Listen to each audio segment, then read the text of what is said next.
அன்பாக வாழத் தெரிய வேண்டும், இல்லை என்றால் மௌனமாக வாழத் தெரிய வேண்டும். இந்த ரெண்டும் வாழத் தெரியவில்லை என்றால் நாம் வாழ்வது அர்த்தமில்லாமல் போய்விடும். கோபம் மனிதனை எரித்துவிடும், அழித்துவிடும்.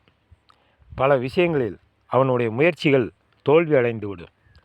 கோபங்களை காட்டுவதை விட மௌனங்களை காட்டுவது சிறந்தது.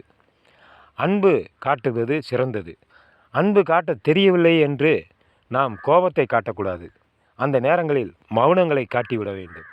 மௌனமாக இருப்பது நமது வெற்றிக்கு ஒவ்வொரு படிக்கும் ஏறிக்கொண்டே இருப்போம். அது மிகவும் புத்திசாலித்தனமானது. மௌனமே சாலச் சிறந்தது, அன்பே சாலச் சிறந்தது. இதில் இரண்டில் நாம் எதை பயன்படுத்துவது என்று நாமளே முடிவு எடுத்து கொள்ள வேண்டும். ஆனால் கோப முடிவு மட்டும் எக்காரணத்தை கொண்டும் எடுக்காதே.